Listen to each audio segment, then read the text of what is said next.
Bismillahirrahmanirrahim. Assalamualaikum warahmatullahi wabarakatuh.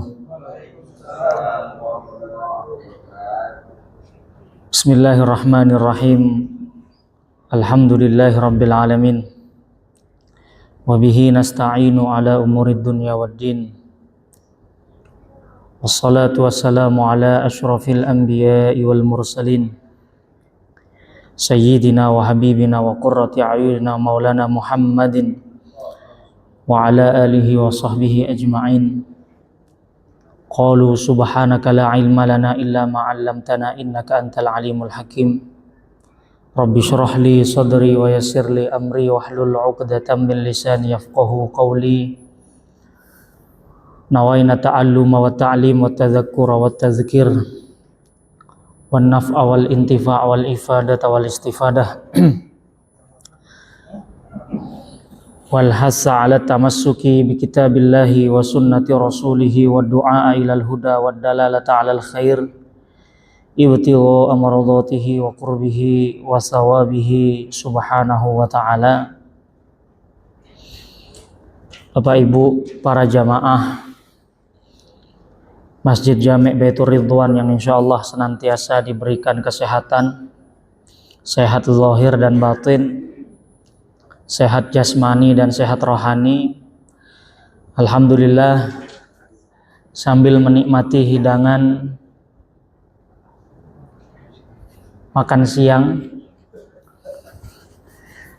sebotol air dan sepiring jajan. Mana jajannya Pak Ipul belum keluar ini. Alhamdulillah, bersyukur kita kepada Allah Subhanahu wa taala, hari ini di Kamis kedua kita bisa kembali bertemu bersilaturahim di tempat yang penuh dengan kemuliaan ini dalam rangka bertafaqquh fiddin, dalam rangka menambah bekal keilmuan kita sebagai bekal ibadah di hadapan Allah Subhanahu wa taala. Sholawat serta salam tercurah limpahkan kepada junjungan kita, suri tauladan kita, pemimpin kita baginda Rasulullah Muhammad sallallahu alaihi wasallam. Bapak Ibu yang dimuliakan Allah Subhanahu wa taala, siang ini kita akan mengkaji hadis, tapi agak berbeda dengan kajian-kajian hadis seperti biasanya. Kalau seperti biasanya kita mengupas satu hadis yang ada di dalam kitab Al-Arba'in An-Nawawiyah. Maka di siang hari ini kajian hadis kita agak tematik, mengambil hadis-hadis tertentu yang berbicara tentang tema khusus. Dan sudah dibagikan semua ya itu Pak ya. Ibu-ibu dapat semua itu Bu? Enggak dapat ya? Iya. Kalau yang nggak dapat mungkin filenya bisa di-share di grup kecamatan barangkali Pak Arifin biar bisa ngedownload semuanya. Jadi judul yang kita angkat adalah siang ini apa Pak Arifin judulnya Pak Arifin? Pak Arifin yang buat pengumuman soalnya. Oh sudah di-share di grup. Ya, hal-hal yang membakar amal kebaikan. Baiklah Bapak Ibu yang dimuliakan Allah Subhanahu wa taala,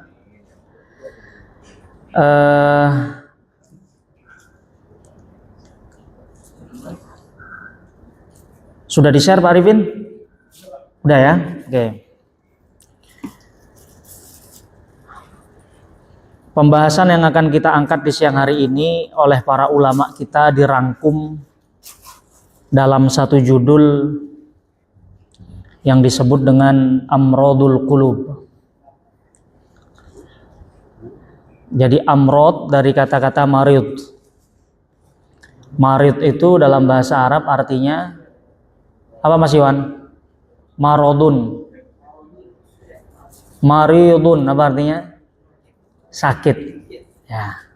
Al-qulub adalah bentuk jamak dari qalbun yang artinya hati. Kenapa di dalam bahasa Arab hati itu bahasa Arabnya adalah kolbun, qaf, lam, ba. Secara bahasa artinya adalah bolak-balik. Jadi taklib itu artinya bolak-balik. Kenapa kolbun dikatakan kolbun? Ya karena memang yang paling cepat bolak-balik itu adalah hati. Sekarang rindu, besok benci. Kan begitu Mas Iwan? Sekarang lagi kangen-kangennya, besok sudah bosan. Itulah hati kita. Makanya dalam sebuah hadis dikatakan, di antara, kata baginda Nabi, di antara tanda kiamat nanti adalah hatinya orang-orang ini cepat berbalik. Fa asbahar rajulu yumsi mu'minan wa yusbih kafiran. Ada orang yang pagi harinya masih beriman, sore harinya sudah berubah hatinya menjadi kufur. Wa yumsi mu'minan wa yusbih kafiran. Ada yang sorenya masih beriman, keesokan paginya sudah kufur kepada Allah Subhanahu wa taala. Makanya di antara doa yang diajarkan baginda Nabi adalah ya muqallibal qulub, sabbit qulubana ala dinik. Muqallibal qulub, ya Allah yang maha membolak-balikkan hati. Tetapkanlah hati ini ala dinik, terhadap agamamu. Jadi kolbun itu artinya adalah hati. Nah, kenapa para ulama kita membahas secara spesifik tentang amrodul qulub, Bapak Ibu yang dimuliakan Allah? Karena setidaknya ada 3 penyebab. Yang pertama, manusia ini terdiri dari jasad dan ruh. Jasad yang bisa kita lihat. Saya bisa melihat Pak Toto karena ada fisiknya. Ada dagingnya, ada tulangnya, ada darahnya di dalam tubuhnya. Maka kita adalah makhluk jasadi, makhluk jasad. Tapi jangan sampai lupa, selain jasad kita juga wayan fuhu fihi ruh, kata Allah. Aku tiupkan ruh ke dalam diri kalian. Berarti selain jasmani kita juga makhluk rohani. Maka insya Allah kita semua yang hadir di sini segar bugar, Pak ya. Karena kita tidak pernah terlambat memberikan jasmani kita asupan-asupan makanan. Bahkan hari ini sebelum makan siang kita sudah diberi asupan jajan itu. Maka insya Allah fisik kita aman, segar bugar. Belum lagi olahraga setiap hari. Nah, tetapi ada juga yang perlu diberi asupan gizi, yaitu kolbu, rohani kita. Kenapa? Karena sebagaimana fisik kita bisa terkena penyakit, rohani kita juga bisa terkena penyakit. Nah, cuman bedanya, kata Imam Ghazali di dalam Ihya Ulumuddin, penyakit jasmani ini Pak, demam, pilek, apalagi rematik, kolesterol, asam urat, panuan, bolehlah panuan, encok nih yang udah umur sekian encok katanya. Itu gejalanya bisa kita rasakan. Jadi ketika kita sudah gerah sedikit, kok encok sedikit, kita langsung pergi ke panti pijat ya Pak ya, supaya segar. Tapi pijat aja nggak ada plusnya Pak Toto. Panti pijat aja. Artinya apa? Penyakit fisik gejalanya bisa kita rasakan, sehingga kita bisa cepat berobat. Nah, tapi yang menjadi masalah adalah penyakit yang menyerang rohani kita, yang menyerang kolbu kita. Yang sering terjadi adalah penyakit rohani kita sendiri kadang nggak ngerasa. Justru yang lebih ngerasa orang lain, yang lebih ngerasa. Contoh Pak, contoh. Orang kalau punya sifat takabur di dalam rohaninya, nanti akan kita bahas apa itu takabur. Kadang yang terkena penyakit kiber, takabur atau sombong dalam bahasa kita, itu nggak pernah merasakan, tapi yang ngerasakan justru orang lain, ya kan? Kita nggak pernah ngerasain, berasa seperti natural aja, jalan, ketemu teman melengos-melengos, ya kan? Kadang nggak pernah senyum, bibirnya cemberut sedikit, kita nggak ngerasain. Tapi orang yang ngelihat kita tahu kalau di dalam hati kita ada penyakit rohani. Itu yang pertama alasannya. Yang kedua, penyakit fisik banyak rumah sakitnya. Jadi kita bisa melakukan medical check up. Pak Toto bisa mengukur kandungan darahnya berapa, kandungan gulanya berapa secara rutin. Tapi kalau penyakit rohani, penyakit kolbu, kita belum pernah menemukan rumah sakit spesialis penyakit dengki misalnya. Jadi rumah sakit spesialis penyakit dengki, rumah sakit spesialis penyakit sombong, atau rumah sakit yang mengobati penyakit riak atau pamer, itu belum ada. Maka satu-satunya jalan untuk mendeteksi apakah di dalam hati kita ada penyakit kolbu, ini Pak Ipul saya nggak difoto. Nggak difoto ke sini, nggak usah. Jadi salah satu cara mendeteksi adalah di majelis-majelis ilmu seperti ini dengan mengkaji perkataan para ulama. Itu yang kedua. Yang ketiga, sebahaya-bahayanya penyakit fisik, Mas Iwan, bahayanya cuma di dunia. Orang kena diabetes, orang kena kanker, paling bahayanya ya meninggal dunia gitu saja, selesai. Belum ada pernah kita menemukan riwayat orang di alam barzakh mendapat siksa kubur setelah ditanya oleh malaikat kenapa disiksa, jawabannya karena dulu di dunia panuan nggak pernah berobat. Belum pernah ada itu, karena panuan itu belum ada. Itu penyakit fisik, jadi mudorotnya hanya terbatas di alam duniawi. Tapi kalau penyakit rohani, kalau kita nggak berikhtiar menyembuhkannya, di dunia dapat siksa, hati kita nggak tenang, dan itu akan terbawa sampai akhirat. Dan kita sudah membahas penyakit rohani yang pertama beberapa bulan yang lalu, yang disebut Imam Ghazali dengan penyakit al-hasad. Innal hasada ya'kulul hasanat kama ta'kulun narul hatab. Sesungguhnya penyakit hasud itu memakan amal kebaikan kita, seperti api yang memakan kayu bakar. Kalau ada kayu bakar penuh Pak, satu truk, kasih api kecil aja, itu cepat ngebakarnya. Nabi menganalogikan orang yang di dalam hatinya memendam penyakit hasad, maka amal kebaikannya akan habis seperti api yang makan kayu bakar. Apa itu hasad? Kita sudah membahas. Hasad itu karahiyatun ni'mah wa hubbu zawaliha anil ghair, kata Imam Ghazali. Hasad itu secara singkat definisinya adalah membenci kenikmatan orang lain dan berupaya agar nikmat itu lepas dari dia. Itu definisi hasad. Jadi kita deteksi di dalam hati kita ada atau tidak. Kira-kira kalau Mas Iwan datang ke sini bawa mobil baru, perasaan Pak Toto bagaimana? Kira-kira gitu aja. Cara ngedeteknya begitu. Kalau bawa PCX baru, gimana perasaan Mas Ucup misalnya? Cek aja. Apakah demam malamnya? Atau Mas Iwan tiba-tiba ke sini bawa istri baru misalnya? Misalnya. Kira-kira gimana Syekh Fatir menanggapi? Apakah termotivasi? Kan begitu. Jadi itu hasad, sudah kita bahas beberapa bulan yang lalu, Pak ya, termasuk resep-resepnya. Nah, siang hari ini kita membahas dua penyakit kolbu lagi, karena kata Imam Ghazali seluruh penyakit hati akarnya 3. Kalau kita bisa nyembuhin 3 ini, maka yang lain insya Allah gampang, kata Imam Ghazali. Ada belasan penyakit hati Pak, tapi akarnya 3. Satu sudah kita bahas, yang kedua hari ini. Yang pertama ada penyakit hati yang disebut dengan al-kibr. Kibr itu dalam bahasa kita sering diterjemahkan sebagai sombong, pongah.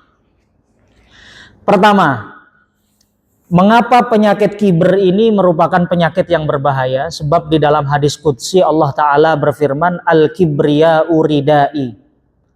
Sesungguhnya kesombongan adalah pakaianku, kata Allah. Kemudian dia wudhu di tempat wudhu Masjid Baitur Ridwan, lalu pakaian TNI-nya itu digantung, yang ada logo kebesarannya itu digantung. Beliau wudhu, ada pangkatnya. Tiba-tiba Pak Widi iseng, Jenderal TNI-nya lagi wudhu, kemudian pakaiannya dipakai oleh Pak Widi, lalu Pak Widi sholat di sini, Pak. Panglima TNI-nya pakai kaos biasa. Kira-kira responnya gimana Pak Panglima TNI melihat pakaian kebesarannya dipakai oleh Pak Widi? Tembak langsung di tempat. Itu yang jawab yang di belakang. Kurang lebih analoginya begitu. Jadi kibr itu adalah ridai, pakaianku, kata Allah. Jangan ada yang menggunakan pakaian ini selainku. Apa definisi sombong? Nah, kita harus tahu dulu definisinya. Sebab para sahabat sendiri sempat bingung mendefinisikan sombong itu. Imam Ghazali mendefinisikan sombong sebagai ayyara nafsahu fauqal ghair fi sifatil kamal. Ketika seseorang memandang dirinya ada di atas orang lain fi sifatil kamal, dalam sifat-sifat yang dianggap kesempurnaan dalam penilaian kita. Jadi syarat sombong itu harus ada kesempurnaannya dulu, Pak. Bisa dari segi ilmu, bisa dari segi harta, kecantikan, dan lain sebagainya. Kapan orang dikatakan takabur? Ketika dia memandang dirinya punya kesempurnaan. Saya cantik, saya parasnya indah. Lalu dia memandang orang yang lain jauh di bawahnya di dalam sifat kesempurnaan itu. Atau saya punya ilmu. Bahkan kata Imam Ghazali, penyebab kesombongan yang paling akut itu adalah ilmu. Jadi orang yang berilmu itu yang paling cepat kena penyakit sombong. Kenapa? Karena ilmu itu dianggap mulia oleh semua orang. Kita merasa punya ilmu lalu menganggap orang yang belum belajar berada di bawah kita. Jadi syarat sombong itu harus punya kesempurnaan dulu. Makanya agak sedikit heran kalau ada orang ilmu tidak ada, harta tidak ada, muka juga pas-pasan, lalu sombong gitu loh. Nah itu kan kita perlu heran, karena definisinya Imam Ghazali, syarat sombong itu harus ada sifatul kamal dulu. Itu yang pertama, definisinya. Lalu gejalanya, nah sekarang kita sudah tahu definisinya. Bagaimana cara mendetek di dalam hati kita ada takabur atau tidak? Dulu seorang sahabat ada yang bertanya, ya Rasulullah, apakah kalau saya menggunakan gamis yang terbaik, saya menggunakan surban yang terbaik, atau kalau dalam bahasa kita hari ini, saya menggunakan mobil yang terbaik, kalau dulu kuda. Saya menggunakan pakaian terbaik, kopiah terbaik, gamis terbaik, kemana-mana menggunakan mobil yang terbaik. Apakah itu merupakan kesombongan? Kata baginda Nabi SAW, Innallaha jamilun wa yuhibbul jamal. Allah itu Tuhan yang maha indah dan Allah cinta terhadap keindahan. Maka sekedar kita pakai make up, menggunakan pakaian yang terbaik, menggunakan parfum, menggunakan kendaraan yang terbaik, itu bukan indikator kesombongan. Tetapi kata baginda Nabi, di situ saya kutip hadis Muslim nomor 131, Al-kibru batrul haqqi wa ghamtun nas. Nabi memberikan dua indikator kalau di dalam hati kita ada gejala sombong. Apa itu? Yang pertama, batrul haq, menolak nasihat kebenaran. Menolak nasihat kebenaran. Ada orang yang ngingetin, hati kita ada dongkolnya. Ini cara ngetesnya, Pak. Cara ngetesnya kata Imam Ghazali, ketika kita dinasehatin sama yang strata sosialnya di bawah kita. Guru ingin ngetes ada sifat kiber atau tidak, dilihat saja. Ketika dia diingatkan sama muridnya, Pak kayaknya penjelasannya yang benar nggak begini deh, kayaknya kurang tepat. Kita lihat responnya. Kalau dia bilang, ente belajar masih sebentar, saya lebih lama belajarnya, berarti ada kibernya itu. Jadi indikator pertama batrul haq. Untuk ngetesnya gimana? Anak misalnya dinasehati, seorang ayah dinasehati oleh anaknya misalnya. Ada yang kurang tepat. Ada nggak perasaan dongkol di hati kita? Atau direktur oleh karyawan misalnya. Kalau ada dongkolnya berarti ada indikator batrul haq. Yang kedua, ghamtun nas. Nah, ghamtun nas seperti yang saya bilang tadi.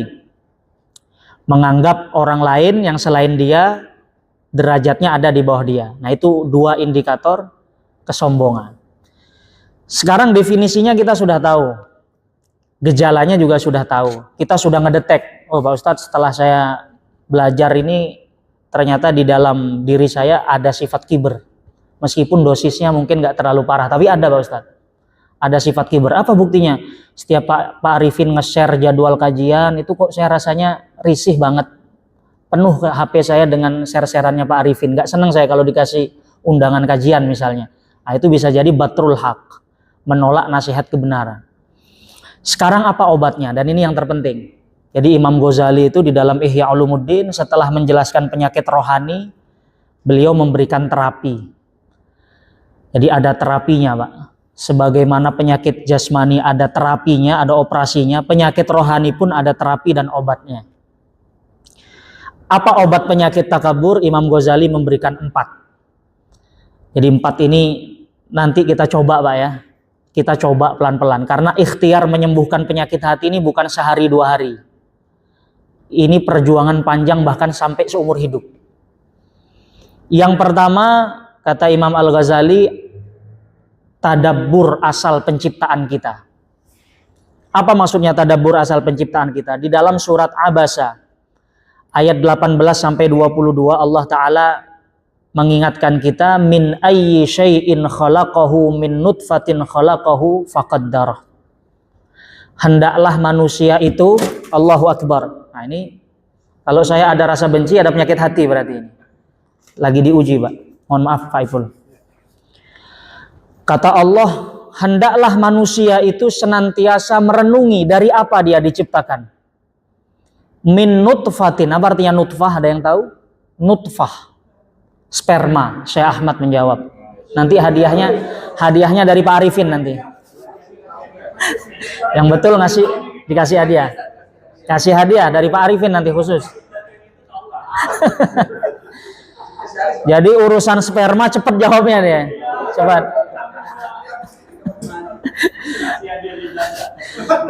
Min nutfatin khalaqahu faqaddarah. Kau tercipta dari nutfah. Bapak Ibu yang dimuliakan Allah, nutfah itu apa? Nutfah itu satu-satunya cairan yang keluar, yang kalau keluar dari kemaluan Bani Adam, dia satu-satunya cairan yang menyebabkan kita hadas besar. Nggak ada cairan lagi selain nutfah. Kencing najis, tapi nggak sampai hadas besar. Tapi nutfah yang menjadi asal muasal kita semua ini, itulah satu-satunya cairan yang kalau kita keluar, kita mungkin merasa risih dan bahkan kita junub hadas besar. Itu nutfah. Kemudian, kita ini berawal dari nutfah, wa akhiruhu jifah. Jadi kata ulama, awwaluhu nutfah wa akhiruhu jifah. Manusia itu berawal dari nutfah. Lalu ingatlah kita akan berakhir pada jifah. Jifah itu apa? Bangkai, Pak. Jadi beberapa hari setelah kita dimakamkan nanti, ya mungkin 7 hari jasad kita masih utuh mungkin. Tapi hari ke-8, hari ke-9 sudah mulai ulat-ulat belatung, sudah mulai makan. Itulah jifah. Apa yang mau disombongkan terhadap makhluk yang awalnya nutfah wa akhiruhu jifah, belakangnya bangkai. Wa ma bainahuma azirah.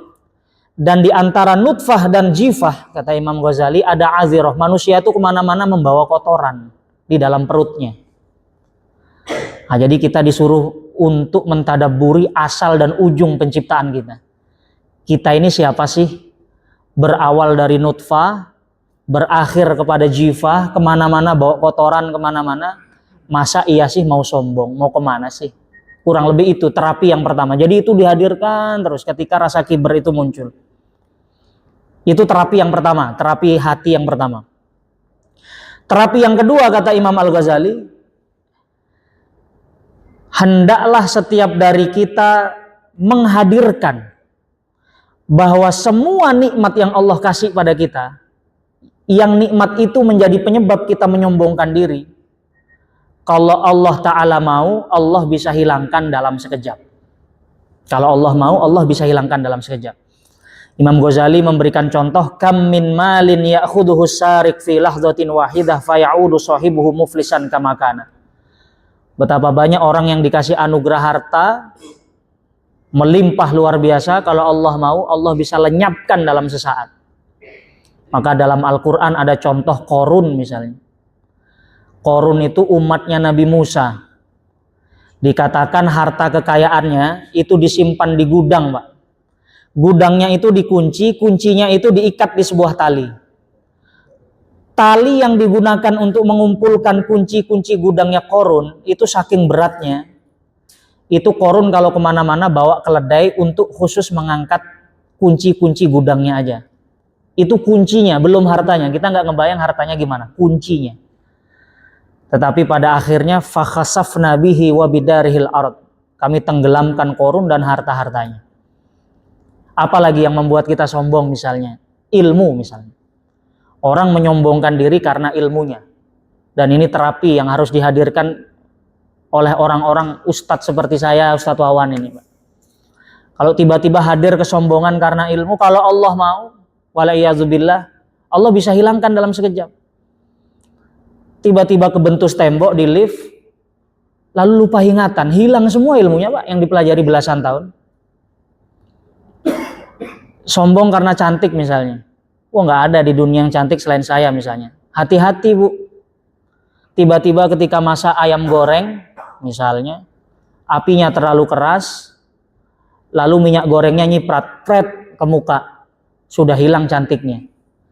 Nah, jadi terapi yang kedua adalah senantiasa menghadirkan bahwa seluruh nikmat apapun bentuknya, kalau Allah mau, Allah bisa cabut dengan cepat. Itu terapi yang kedua. Lalu yang ketiga, tafakkur fil khatimah. Nah, ini yang agak sulit ini, Pak. Ketika kita bertemu dengan orang, lalu kita merasa lebih tinggi dari orang itu, maka kata Imam Ghazali, pikirkanlah khatimah. Khatimah itu penutup usia. Yang menentukan orang itu mulia atau tidak adalah dengan apa dia menutup usianya di akhir hayatnya. Maka Imam Ghazali memberikan teknis yang rinci. Kata Imam Ghazali, fa idza laqita kabiron. Kalau kau bertemu dengan orang yang lebih tua, fakul fi nafsik, katakan di dalam dirimu, orang ini hidup lebih lama dari saya, maka ibadahnya jauh lebih banyak dari saya, maka dia lebih mulia di sisi Allah. Fa idza laqita sagiron, kalau kita ketemu sama anak yang lebih kecil, yang lebih junior, maka katakan orang ini usianya lebih sedikit, maka maksiatnya lebih sedikit ketimbang dosa-dosa saya. Jangan dibalik, Pak Widi. Ketemu orang yang lebih tua, maksiatnya udah lebih banyak, guys, mambu tanah ini. Jangan begitu. Ketika ketemu orang yang lebih tua, ibadahnya dia lebih lama dari saya. Ketika bertemu dengan yang lebih kecil, maksiatnya lebih dikit. Orang alim ketemu orang awam, gimana terapinya kata Imam Ghazali? Katakan di dalam hati, orang ini tidak berilmu, maka kalau dia maksiat kepada Allah, Allah lebih cepat ngampuni dosanya, karena dia bermaksiat atas dasar ketidaktahuan. Tapi kalau saya bermaksiat, saya diberi ilmu, diberi pemahaman fikih, diberi pemahaman tafsir, kok saya bermaksiat? Bagaimana mungkin Allah mengampuni, sedangkan saya maksiat dalam kondisi Allah memberikan ilmu kepada saya? Begitu caranya. Bahkan ada yang lebih dahsyat dari itu. Wa idza laqita kafiron. Kalau kau berpapasan dengan orang kafir, kata Imam Ghazali, jangan sampai terbersit kita lebih mulia dari dia. Kenapa? Karena kata Imam Ghazali, bisa jadi orang yang ada di hadapan kita ini detik-detik menjelang wafatnya dikasih hidayah bersyahadat. Beberapa hari menjelang wafatnya dia dapat hidayah bersyahadat, derajatnya lebih mulia. Sedangkan kita yang mungkin, kata Imam Ghazali, merasa lebih taat dan lain sebagainya, kita nggak tahu dengan apa usia kita ditutup di hadapan Allah Subhanahu wa Ta'ala. Itulah terapi yang ketiga, dan ini betul-betul sulit, karena itu perlu dicoba, Pak. Perlu dicoba meskipun agak sulit. Lalu yang keempat, dan ini yang terakhir, Bapak Ibu yang dimuliakan Allah, ada yang disebut dengan terapi amal. Kalau tadi terapinya di pikiran, nomor 1, nomor 2, nomor 3 itu terapinya di pikiran dan hati kita. Kalau yang sekarang itu terapinya di pengamalan. Apa kata Imam Ghazali? Ayyatakallafa nafsahu bi af'alil mutawadhi'in. Memaksa diri kita untuk melakukan sesuatu yang itu hanya bisa dilakukan oleh orang-orang yang mau merendahkan hatinya. Contohnya gimana? Ada di Mesir ulama namanya Syekh Mutawalli Sya'rawi, Pak. Syekh Mutawalli Sya'rawi ini adalah ulama pakar tafsir, mengarang kitab 12 jilid Tafsirus Sya'rawi. Baru meninggal beberapa tahun yang lalu. Suatu ketika majelisnya beliau di Masjid Al-Azhar itu dihadiri puluhan ribu Ya kalau di Indonesia seperti Kiai Zainuddin MZ lah ya. Dai sejuta umat. Jadi beliau ngisi pengajian di Masjid Al-Azhar, pengajian tafsir, dihadiri puluhan ribu orang di Mesir. Lalu setelah pengajian beliau iktikaf di Masjid Jami' itu. Ada salah satu muridnya yang menemani. Jadi sampai malam, ketika tengah malam sekitar jam 2:30, muridnya mergokin Syekh Mutawalli Sya'rawi ini di kamar mandi, bersihkan toilet Masjid Jami' Al-Azhar. Jadi toilet itu disikat, WC-nya, semuanya, tembok toilet itu disikat. Muridnya mergokin itu. Lalu setelah itu bertanya sama Syekh Mutawalli Sya'rawi, Syekh Mutawalli Sya'rawi, kenapa kalau cuma ingin membersihkan toilet kok nggak saya aja yang disuruh? Kata Syekh Mutawalli Sya'rawi, tadi ketika ngajar tafsir, ketika ngajar di Masjid Jami' dan di depan saya ada puluhan ribu orang, setan bisikin, Sya'rawi ente orang yang mulia di majelis ini. Nggak ada lagi orang yang lebih mulia kecuali ente. Ente pakar tafsir, pengikut ente banyak. Maka di situ setan mulai memasukkan penyakit kibr ke hati saya dan saya ingin melawannya dengan ini. Jadi salah satu terapi menghilangkan kibr itu adalah mengamalkan sesuatu yang hanya bisa dilakukan dengan kita merendahkan hati. Ya contoh kecilnya kalau ada tamu, ini contoh kecil nih, kalau ada tamu daripada kita nyuruh, ayo silakan dibuka, cobalah kita yang buka toplesnya, Pak. Dibuka toplesnya, ayo silakan. Itu terapi kecil, tapi efeknya dahsyat, Pak Widi. Cuman Pak Widi nggak harus juga niru ini dengan membersihkan toilet Baitur Ridwan tiap hari, jangan. Ini cuman contoh aja. Kalau mau nggak apa-apa, Pak.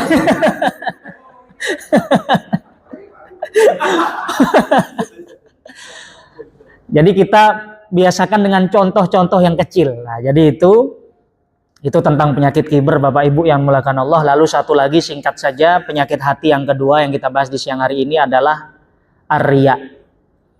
Kita sering mendengar riya. Tapi apa definisi riya? Secara singkat, riya adalah iradatul makhluk bi ta'atillah azza wa jalla. Menjadikan ibadah kita sebagai wasilah untuk mendapat kedudukan di mata manusia, kurang lebih itu. Jadi menjadikan ibadah ketaatan yang kita lakukan untuk meraih derajat di mata manusia. Itulah riya.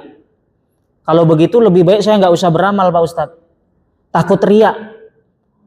Kata ulama, tarkul amal li ajlin nas riyaun. Jadi kita meninggalkan amal karena takut dihina manusia, itu riya juga. Karena kita meninggalkan amal karena penilaian manusia. Beramal karena manusia riya, meninggalkan amal karena manusia riya juga. Artinya apa? Secara umum riya itu adalah menjadikan selain Allah sebagai patokan penilaian dari amal kita. Itu riya. Apa gejalanya? Kata Sayyidina Ali, ciri-ciri orang riya itu 4. Yaksalu idza kana wahdah. Kalau sendirian ibadahnya agak malas. Wa yanshad idza kana finnas, tetapi agak rajin kalau lagi rame-rame. Contoh, kalau lagi di masjid sholat sunnah qobliyah ba'diyahnya rajin tuh. Tapi suatu saat lagi sakit misalnya atau lagi ada acara sehingga kita harus sholat di rumah. Kira-kira sama nggak semangat kita menjalanin sholat sunnah qobliyah dan ba'diyah? Kalau sama berarti nggak ada riya. Tapi kalau saat di masjid kok lebih semangat, maka itu indikator riya, kata Sayyidina Ali rahimahullah. Kemudian ciri yang ketiga, wa yazidu fil amal idza usniya alaihi wa yanqusu idza zumma. Ciri orang di hatinya ada riya adalah semangat ketika dipuji dan down semangatnya ketika dia dicaci. Nah, itu cirinya tuh. Saat dicaci ya udahlah nggak usah lah, malas, nggak ada yang muji misalnya. Nah, itu ciri-cirinya kata Sayyidina Ali karramallahu wajhah. Apa obatnya? Setelah kita tahu penyakitnya, kita pelajari obatnya. Ada 2. Yang pertama, selalu hadirkan di dalam hati bahwa hanya Allah Ta'ala satu-satunya yang bisa memberikan balasan terhadap amal kita. Jadi hanya itu obatnya, Pak. Kita ingat ayat Allah, wa kafa billahi alima. Cukuplah Allah Subhanahu wa Ta'ala yang tahu amal perbuatan kita. Maka syukur kalau di antara kita sudah terbiasa dengan ini. Pak Ustadz, alhamdulillah saya setiap sedekah ikhlas, tidak pernah teringat, tidak pernah mengharap pujian. Maka bersyukur, Pak, itu mahal itu. Saya tanya berapa sedekahnya? 2.000 rupiah. Ya gampang kalau itu. Yang repot itu kalau nominalnya besar. Tetapi itu obat yang pertama. Yang kedua, dan ini yang saya kira paling penting, ayyu'awwida nafsahu ikhfa'al ibadat, melatih. Harus latihan, Mbak, agar kita memiliki punya satu amalan yang gak ada yang tahu kecuali kita dengan Allah. Ini perlu dilatih, Pak. Barangkali oleh-oleh dari kajian siang ini, poin yang terakhir ini. Bisa nggak kita ngelatih, kita punya satu amalan rahasia yang tahu cuman kita sama Allah. Sebab rata-rata amalan kita nih yang tahu banyak orang. Kita sholat jamaah di masjid banyak orang. Haji dan umroh acara tasyakurannya berhari-hari. Coba dilatih, kata Imam Ghazali, supaya kita punya amalan yang tahu hanya kita dan Allah. Maka di situ dikutip kisah dari Imam Ali Zainal Abidin, salah satu cicitnya baginda Nabi SAW. Dikisahkan Imam Ali Zainal Abidin ini, Bapak Ibu yang dimuliakan Allah, ketika wafat, orang yang memandikan jenazahnya mendapati ada luka memar di pundaknya. Ada luka memar di pundaknya. Dan bersamaan dengan itu, orang-orang fakir miskin itu, sejak Imam Ali Zainal Abidin wafat, terheran-heran, kok sudah, jadi selama ini hampir setiap Jumat katanya, itu di depan pintu-pintu mereka itu tiba-tiba ada beras. Dan mereka nggak tahu siapa yang ngasih beras itu. Tiba-tiba setiap minggu ada aja beras di depan rumahnya, tanpa pernah mengetahui siapa yang ngasih beras itu. Kapan orang-orang itu tahu? Ketika Imam Ali Zainal Abidin wafat, barulah mereka sadar, kok sudah nggak ada lagi yang ngantar beras di depan rumah-rumah kita. Ternyata barulah mereka sadar selama ini yang ngantar beras adalah Imam Ali Zainal Abidin. Dan itu dipikul sendiri di pundaknya sampai ada memar di sini. Nah, itu salah satu tirakat, Pak, untuk supaya kita punya amalan yang tahu cuma Allah. Dan ini berat. Sebagian kiai di Jawa Timur, saya mendengar cerita bahwa salah satu tekniknya katanya beliau itu ngasih kupon. Jadi ngasih kupon ke fakir miskin, yang kupon itu harganya hanya 5.000, jadi tetap disuruh beli. Kupon itu harganya 5.000 untuk mendapatkan beras 5 kilo. Kenapa cara ini dilakukan? Karena kalau terang-terangan sedekah, khawatir yang objek yang disedekahi agak merasa kurang dimuliakan. Akhirnya dibuat kamuflase seakan-akan mereka membeli, tapi dengan kupon yang hanya harganya 5.000.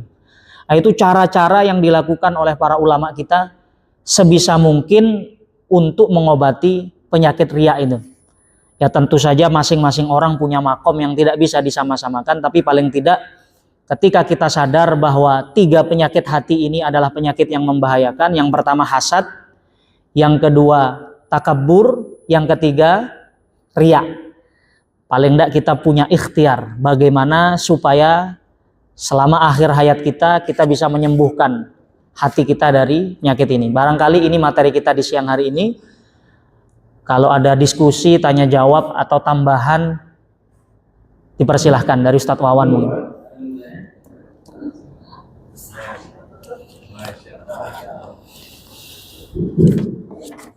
Bismillahirrahmanirrahim. Assalamualaikum warahmatullahi wabarakatuh. Waalaikumsalam. Sebutkan nama dan alamat, live streaming soalnya. Nama, Iwan dari Depok. umur. Silakan Mas Iwan. Tadi kan sebenarnya tentang cerita, kalau sekarang perannya ini sebaliknya, Ustaz. Jadi sebaliknya, misalkan ada salah satu tokoh ataupun Ustaz, itu kalau cara menyikapinya ataupun dengan situasi yang seperti itu, Ustaz, kalau dia kalau saya lihat mau menang sendiri ataupun tidak bisa mendapat masukan dari orang lain, dan itu cara menyikapinya sebagai ataupun teman ataupun sebagai jemaah itu gimana, Ustaz? kalau misalkan si orang tersebut padahal tahu ngerti agama tapi masih ibaratnya punya sombong ataupun tidak mau mendengarkan pendapat orang lain. Itu Ustaz. Terima kasih. Assalamualaikum warahmatullahi wabarakatuh. Waalaikumsalam warahmatullahi wabarakatuh. Ada yang merasa tersindir ini Ustaz? Oh nggak ada. Ya. Jadi gini Mas Iwan, kita belajar tazkiyatun nafas, kita belajar Ihya Ulumuddin, belajar at-tasawuf, belajar ilmu tentang pembersihan hati. Kita belajar ciri-ciri hasad, belajar ciri-ciri sombong, belajar ciri-ciri riya. Itu tujuan utamanya untuk mendetek apakah sifat-sifat itu ada di hati kita atau tidak. Bukan untuk standar memberi cap orang lain bahwa orang lain itu kena penyakit itu. Nah, ini yang harus kita tegaskan setegas-tegasnya. Jangan sampai setelah ini kita bawa fotokopi, gejala sombong ada 2, lu sombong lu. Nah, itu yang bahaya. Jadi kita ngaji tazkiyatun nafas harus kita tanamkan untuk mengikhtiarkan pembersihan diri kita dulu. Di dalam diri kita ada penyakit ini enggak sih? Ini sama seperti kata Kiai Mustafa Bisri, kalau kita baca Al-Quran, lalu kita baca ayat-ayat yang menceritakan tentang orang-orang munafik.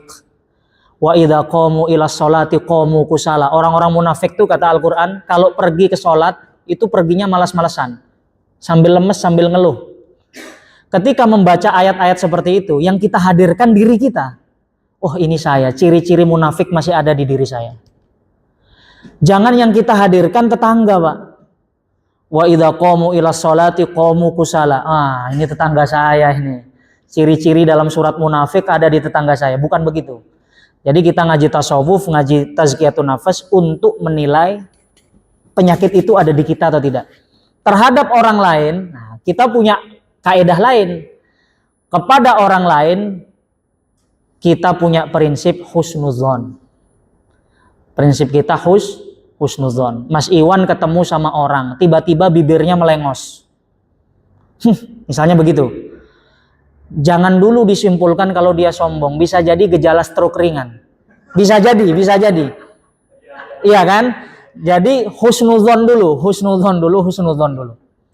Tapi kalau kira-kira menurut penilaian Mas Irwan dan kesepakatan majelis orangnya memang begitu ya, yang diajarkan oleh Islam adalah watawasau bil haqqi watawasau bis sabr, saling menasehati dalam kebenaran dan dalam kebaikan. Jadi itu Mas Iwan ya. Jadi gitu. Cukup Mas Iwan? Cukup. Terima kasih. Lagi Bapak, Ibu. Halo.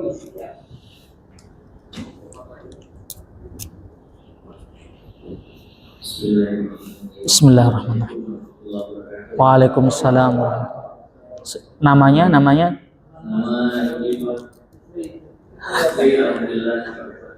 Kok nggak kelihatan online ya? Oh, saya kira live streaming. Nah. Silakan Mas Ubi. Alhamdulillah menarik kajian yang disampaikan. Kalau masalah sombong, alhamdulillah saya mengira saya itu jangan bersombong. Ingat kenapa Allah mengusir setan dari surga? Sombong. Allah. Sombongnya kenapa? Karena Allah menyuruh setan untuk sujud kepada dia dan Allah. Juga saya dari kata hashtag juga sama soal sombong. Setan tadi keluar dari surga karena sombong. Allah. Manusia yang merupakan surga itu sombong. Terus yang Ustaz, saya menanyakan banyak yang gadget sekarang, kalau misalkan sholat dia kayak di status itu dulu, karena tidak malam dulu atau segala macam itu kan. Mungkin awal itu mereka tuh baik ya, entah yang ada global yang bilang ngomongin nanti orang, tapi kan seperti kata Ustaz ini, sebagai manusia punya penilaian masing-masing. Mungkin ada yang bilang beliau sih, kalau begitu aja udah pasang status segala macam. Kalau masalah itu gimana ya, maksudnya cara kami apakah perlu seperti itu? Kalau tidak, karena saya pernah dengar salah seorang Ustaz, kalau misalkan kita mau ibadah yang masalah sunat-sunat itu lebih baik itu karena ini mohon ibadah dari Ustaz. Terima kasih. Assalamualaikum warahmatullahi wabarakatuh. Waalaikumsalam warahmatullahi wabarakatuh. Terima kasih Mas Yupi atas sudah diingatkan tadi soal iblis diusir dari surga, dan itu sebagai pengingat untuk kita. Terkait ibadah dipasang di status, kurang lebih gitu ya Mas Yupi ya. Ini fenomena yang susah kita hindari untuk di zaman ini. Untuk di zaman ini. Karena itu ada konsep yang harus kita pahami selain konsep riya. Jadi di dalam Islam itu ada yang namanya syiar. Itu yang pertama. Yang kedua ada yang namanya tahaddus bin ni'mah. Di dalam surat Ad-Duha Allah berfirman, wa amma bi ni'mati rabbika fahaddits. Terhadap nikmat Tuhanmu fahaddits, maka tampakkanlah. Artinya kita sebenarnya juga disuruh untuk menampakkan bahwa Allah memberikan nikmat pada kita. Dengan niat tadi, tahaddus bin ni'mah. Maka Pak, saya dulu ketika kuliah di Yaman, salah satu tradisi warga Yaman itu unik, yang mungkin itu lucu kalau diterapkan di kita. Jadi orang Yaman tuh kalau hari raya Idul Fitri, itu beli pakaian baru di mall, di pasar. Tapi mereknya, kan masih ada mereknya Pak ya, kita beli sarung BHS itu kan masih ada mereknya. Itu sama dia nggak dilepas. Jadi dipakai saat hari raya. Jadi baju koko itu masih ada mereknya, Almia. Kemudian sarungnya itu masih ada mereknya BHS, dan itu dipakai sholat. Coba Pak Syekh Ahmad tiru Idul Fitri besok itu. Ambil stiker-stiker BHS, tempel di tempel di sarung, coba. Iya itu tetap Mas, tetap dipasang. Saya pernah penasaran, kenapa ada tradisi seperti ini? Ternyata mereka niatnya untuk mengamalkan firman Allah, wa amma bi ni'mati rabbika fahaddits. Jadi mereka itu menunjukkan itu niatnya bukan riya. Niatnya bukan untuk mendapatkan penilaian manusia. Niatnya semata-mata untuk, ya Allah saya ingin menunjukkan bahwa Engkau Tuhan yang memberikan nikmat kepada saya. Dan hari ini saya mendapat nikmat itu. Dipakai. Jadi kita pakai pakaian yang bagus. Kita diberi nikmat oleh Allah berupa kendaraan yang bagus. Kalau niatnya tahaddus bin nikmah malah bagus. Yang membedakan ya hati kita sendiri. Kita sendiri yang bisa menilai hati kita. Niat kita apa? Membagi sedekah. Ya Pak ya, setiap hari Jumat kita bagi-bagi sedekah nasi. Itu riya apa bukan Pak Ustadz? Tergantung. Kalau niatnya tahaddus bin nikmah dan syiar untuk memotivasi agar orang bisa meniru, itu jatuhnya malah ibadah. Syiar itu namanya. Dan di dalam Islam syiar itu sesuatu yang terpuji. Apalagi di medsos. Saya pernah mendengar salah satu guru saya mengatakan, hari ini di saat medsos kita dipenuhi dengan kemaksiatan, orang-orang yang bukan mahram berani ngupload foto. Orang-orang yang bukan mahramnya berani memamerkan kemaksiatannya.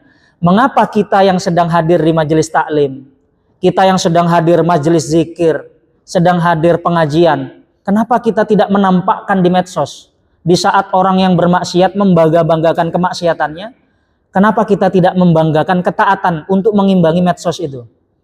Nah, jadi tergantung niat lagi-lagi. Tergantung hati kita. Makanya yang sulit itu memanage hati. Bisa riya bisa, tapi bisa juga tahaddus bin ni'mah. Nah, maka nanti kalau ada muncul, tapi yang nggak usah berlebihan juga tahaddus bin ni'mahnya.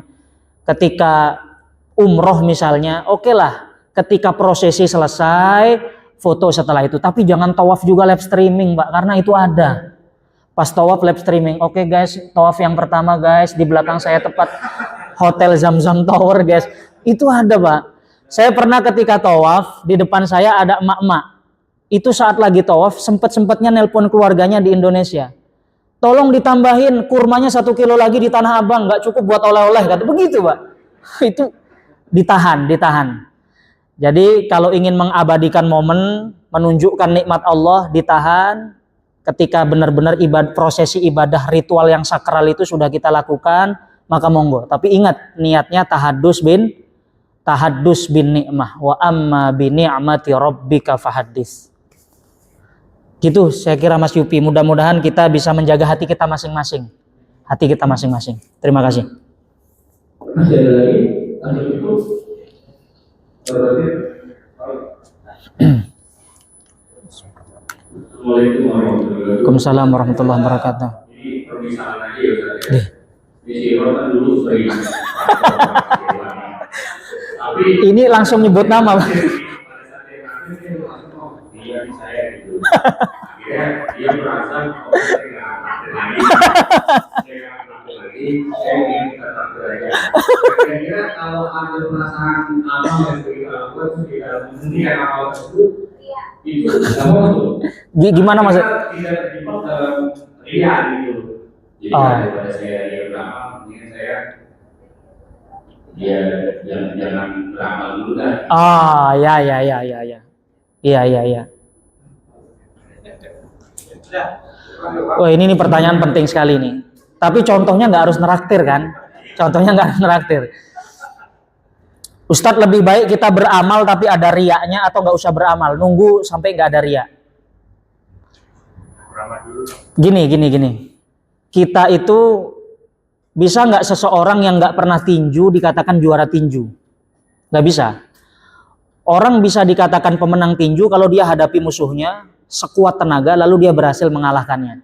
Orang itu nggak bisa dikatakan ikhlas kalau dia belum menghadapi medan yang menguji keikhlasannya. Jadi kalau ditanya lebih baik tidak beramal atau beramal campur riya dulu, nggak apa-apa. Karena menuju ikhlas itu butuh proses. Makanya riyadohnya seumur hidup. Dan tadi saya sudah bacakan di antara definisi riya adalah tarkul amal li ajlin nas. Kita meninggalkan amal karena takut dinilai manusia yang enggak. Aduh enggak deh, takut dikira nanti sombong. Itu riya. Karena kita menjadikan manusia sebagai yang menilai. Jadi itu Syekh Fatir. Lebih baik beramal campur riya atau tidak beramal sekali? Lebih baik beramal meskipun tercampur riya. Apalagi amalan yang tidak mahdoh ya. Seperti zakat, seperti sedekah. Itu meskipun campur riya, maslahatnya masih ada. Kalaupun kita nggak dapat pahala di sedekahnya, kita dapat pahala nolong dia terhindar dari kelaparan. Jadi lebih baik beramal dicampur riya sambil pelan-pelan berlatih beriyadoh menghilangkan riya itu sampai benar-benar ikhlas. Jadi saya kira itu Syekh Fatir. Syukran jazakallah khair. Dilanjut Mas Irwan. Traktirnya dilanjut, nggak usah sungkan-sungkan. Itu kebaikan.